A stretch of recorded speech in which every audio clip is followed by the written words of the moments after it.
What's good with it, y'all? So check this, right? As I promised, I'll do a little analyzer when it comes down to forex and futures. No, this is not financial advice. Yes, trading carries a lot of risk, as we all may know. But one thing about being a part of the community, you get to know like other people's ideas on trades and stuff like that. We can all chop it up about what we see in the market. But at the same time, your perception is your reality. So it may be something that you see that a lot of other people may not see, and so on and so on. And I know this look a little cluttered right now on my chart, but this is a monthly chart right here. So I'll end up doing a top-down analysis for you all, just to show you what I see on this EuroUSD dollar. So let's go ahead and go down as I mark this thing up. I marked up my previous monthly highs, previous monthly lows, previous weekly highs, previous weekly lows, previous daily high, and previous daily lows. So which at this moment you're not gonna see the previous daily high because it is the same as the previous daily. The previous weekly high. So let me go ahead and go down. That was the month. Let's go look at weekly. Now, something that I'm seeing right on the weekly is a heck of an uptrend. We done broke structure all over the place, but it's a heck of an uptrend. So we do know that much. But also, if I go and I show you on the platform that I use to trade on, which is Liquid Charts, if you check this out, look at the tick data on this, right? It is clearly a divergence within the tick data. So what's this telling me, right, is that this thing could continue to go down, but it's going to go up before it goes down. All right, that's just how candles work. If you guys don't know, a lot of times that's how wicks are made. Stuff will go up, then it'll go down, and then it'll go to its closing price. Or if it's a green candle, so a lot of times it go down before it goes up. So just something to keep in mind. But let me go ahead and go back to my window. Alright, so I see a divergence.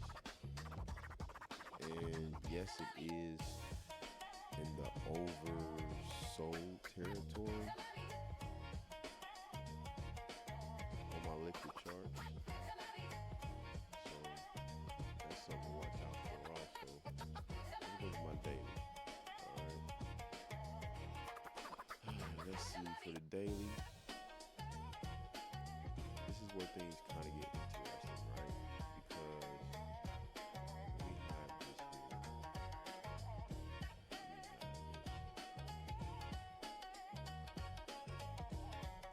Alright, so I got my support and my resistance and stuff marked out. And this is where it gets interesting because it broke that trend line. The main trend line. Like it broke it.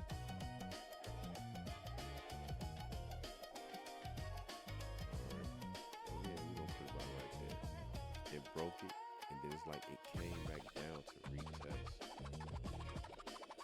It did. It came back down to retest. That's what I'm seeing on the daily. But to make things even more interesting, we're going to keep going down. Alright, this is the 4-hour chart. You can see what's going on a whole lot more clear.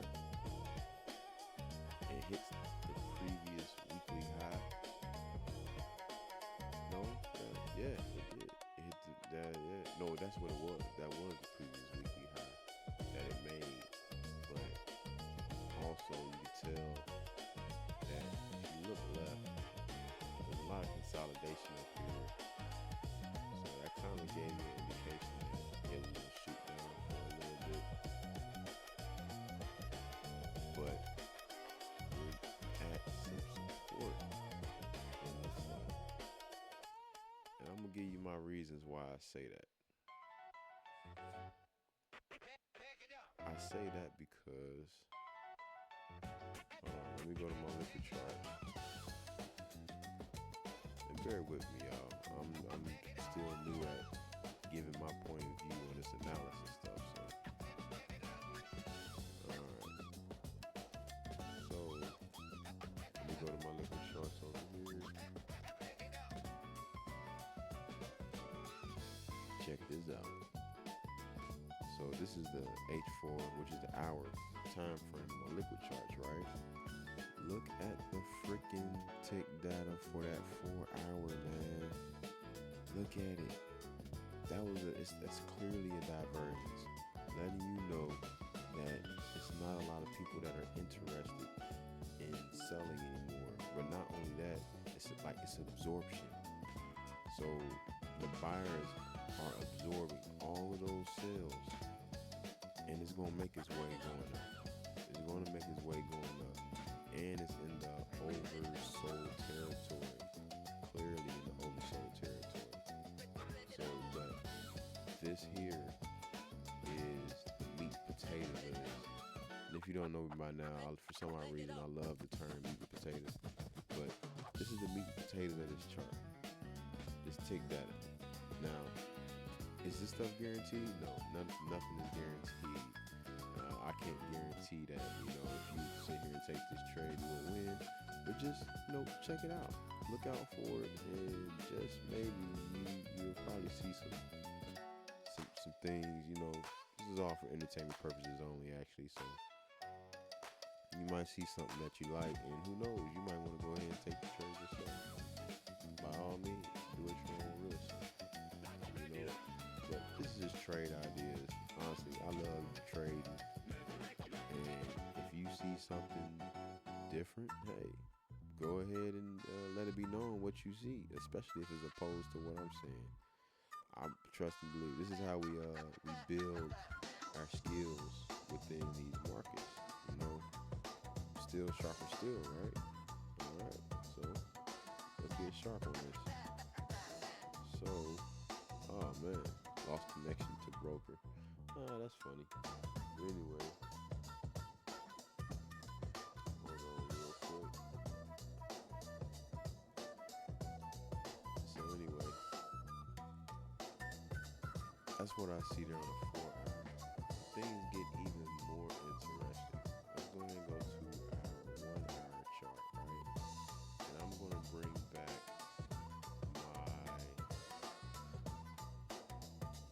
back my Fibonacci.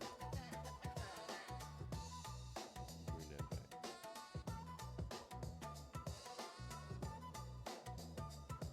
If I can. Fibonacci. We'll draw it at the high. Take it down to the low. So what I'm seeing here, right, is that price came down and we are now in that discounted zone for a buy. I kind of don't like that trend line now, but we are definitely in a discounted zone. I had the trend line a little different. I actually had it right here because that big old wick right here was like too overextended. I ain't like that. I ain't like that wick. That could have been like news or something that made it spike up like that and then come down. But this one right here is more natural. It's definitely more natural. So considering the trend line, boom, we are in the zone where stuff is more, things line up. They line up a whole lot better. And when things start lining up, you get your confluence and all that stuff. That's where stuff really starting to happen. So with the trend line, it came back and it's about to retest it. And then we're also in a discounted zone within the Fibonacci. If we go to my liquid charts, the volume is clearly showing a divergence. What else? It has broke structure multiple times. Broke structure here, broke structure there, broke structure here. So we are clearly in a uptrend on the Euro USD. I don't see it going past this point right here, and we're at support clearly. So like I said, man, if y'all tell me, if y'all see anything different, talk to me. I talk back. Like I said, I love this trade stuff, but that's where we at right now, man. To where this thing can definitely turn around and go up. Let me know your thoughts. Talk to me and bear with me. I'm still new at this public speaking stuff. Some people say I do good. All right, I think I can do better. But peace.